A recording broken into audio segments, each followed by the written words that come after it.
Dans la première partie de cette émission, nous avons vu comment fonctionne la perceuse à colonne. Et ensuite, donc on va la mettre de côté et on commence notre prochain sujet. Nous prenons le bois. La première étape consiste à scier un certain nombre de planches carrées. Elles doivent toutes être de la même dimension.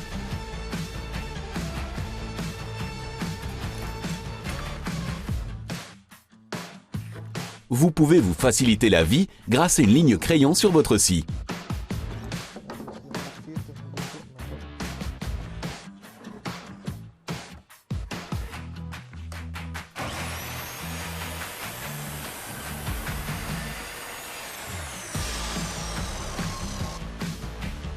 Empilez les carrés les uns sur les autres, la plus belle planche au-dessus. Notez également la direction des nervures du bois, qu'elles aillent toutes dans la même direction. La planche du bas, la planche 1, sera retirée de cette planche. Nous numérotons également les autres planches afin de ne pas les mélanger. Là, il s'agira d'être extrêmement concentré et précis. Nous allons réaliser une marque. Sur la planche 2, nous avons besoin de 4 points à 15 mm du bord. Pour travailler avec précision, poinçonnez le point marqué.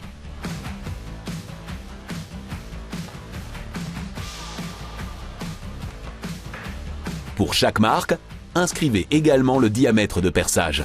Ici, 4 mm. De la même façon, indiquez les autres planches avec les points, le trou de l'axe et la plus grande ouverture par laquelle les bonbons tomberont.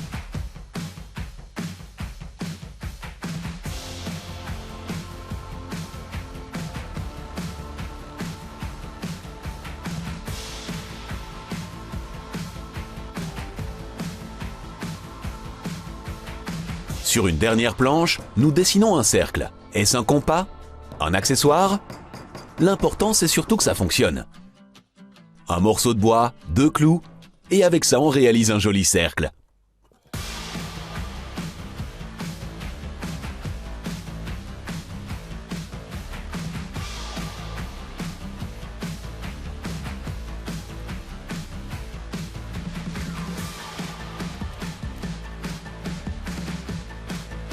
Indiquez les trous de forage ici aussi. Et ensuite, c'est le forage.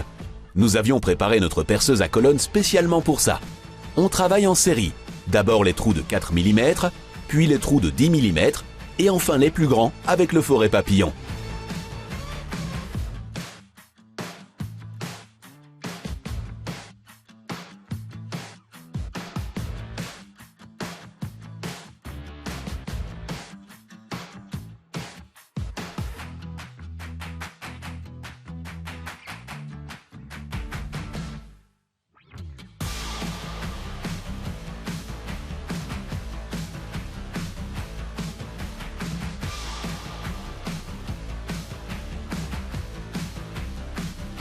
Plus besoin de la perceuse à colonne.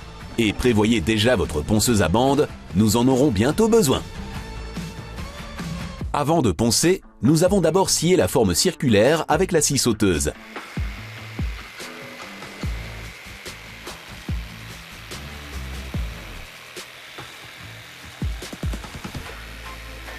La coupe n'est pas parfaite, c'est à cela que va servir la ponceuse. Rappelez-vous, pressez contre la bande abrasive et tournez légèrement dans le sens contraire de la bande abrasive. Vous n'avez pas de ponceuse à bande? Vous pouvez aussi poncer à la main, mais c'est beaucoup de travail. Vous devriez peut-être envisager de convertir votre ponceuse en station de ponçage. Partie suivante, l'axe.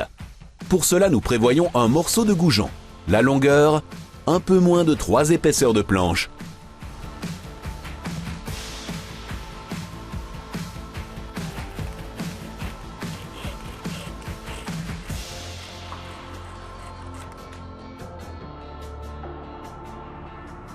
Et c'est tout. À l'étape suivante, dessinez la taille du cercle sur la planche numéro 4. L'axe dans le trou adapté et ensuite on peut juste l'écrire. Sciez un peu plus qu'un demi-cercle. La méthode de travail sera la suivante. D'abord, vous sciez quelques encoches jusqu'au bord de votre forme. Si vous suivez maintenant la courbe, vous pouvez retirer le disque petit à petit, pièce par pièce. En procédant de cette manière, votre lame aura suffisamment d'espace et vous pourrez facilement suivre la courbe.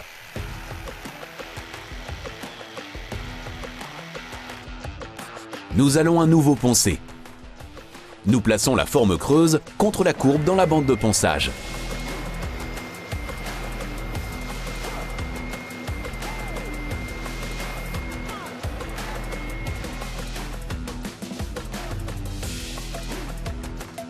Nous avons toutefois remarqué que le disque ne tourne pas facilement lorsque nous le serrons.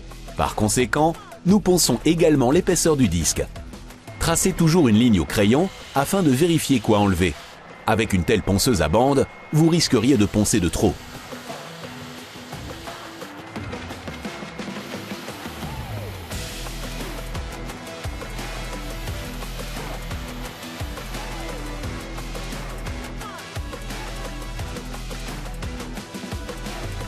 Nous plaçons les 4 planches du milieu les unes sur les autres. Nous perçons les 4 coins. Dans chaque coin, nous avions déjà percé un trou de 4 mm à l'aide de la perceuse à colonne. Maintenant, nous élargissons le trou à 8 mm en un seul mouvement de perçage. Les trous qui sont déjà là guideront votre forêt vers le bas. En théorie, vous pourriez bien sûr immédiatement percer des trous de 8 mm d'épaisseur, mais dans la pratique, vous ne pouvez jamais tracer et percer aussi précisément. C'est pourquoi nous travaillons de cette manière en 2 étapes.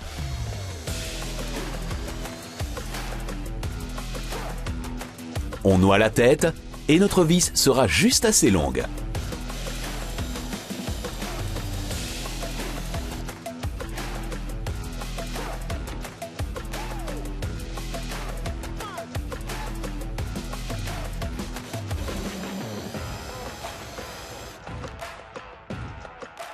La planche supérieure peut maintenant se placer au bas de la pile. Oui, nous travaillons à l'envers.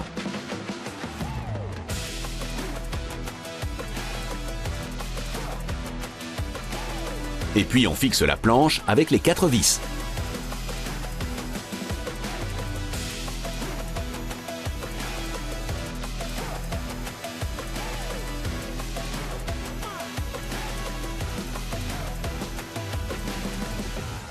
Les trous de perçage étant plus larges que la vis, les planches intermédiaires peuvent avoir légèrement bougé. Mais un simple marteau suffit à tout régler. Ce bloc sera la base de notre pot à bonbons. Nous pouvons déjà le finir, le poncer.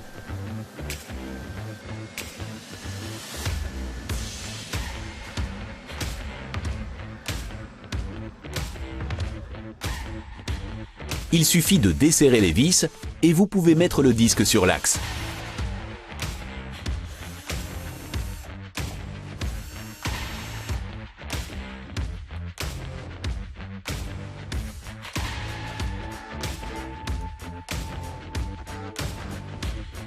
Et si vous le serrez maintenant, votre base est prête.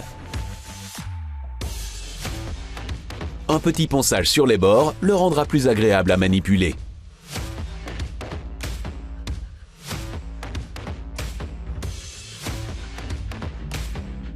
La planche du bas sera un peu plus grande. Nous avons une planche plus large pour cela.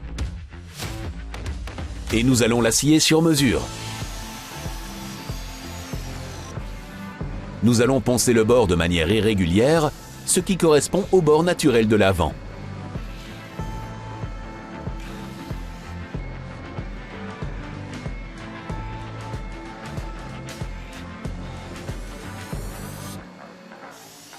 Pour le montage, forer, fraiser, visser.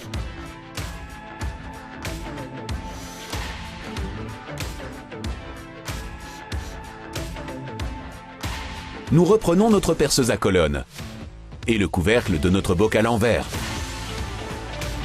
Nous perçons une ouverture à travers le plastique avec une mèche à façonner. Lentement et avec précaution, car le plastique pourrait se fissurer.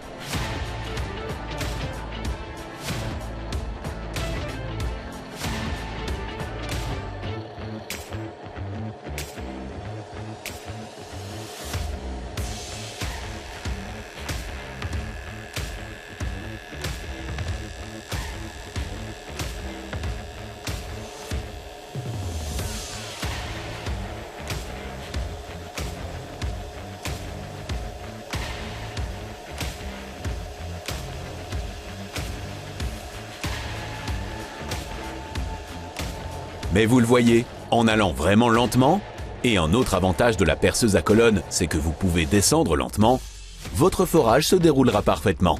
Le docteur Matos va maintenant commencer par positionner le bocal, et ainsi déterminer la position du couvercle.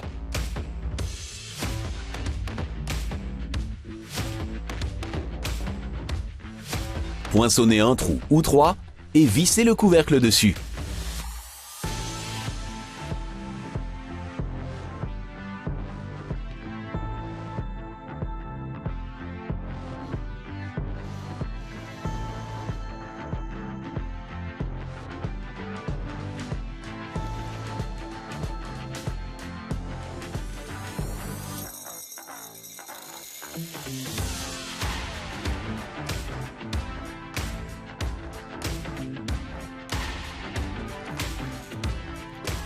On va essayer. Et voilà, on tourne, on a quelques bonbons, c'est super. Et ben, franchement, c'est vraiment agréable pour réaliser une telle chose avec quelques bouts de bois. Si vous voulez revoir la chose, et ben, regardez sur notre site internet. Nous, on se voit pour un prochain Dr Matos. À bientôt.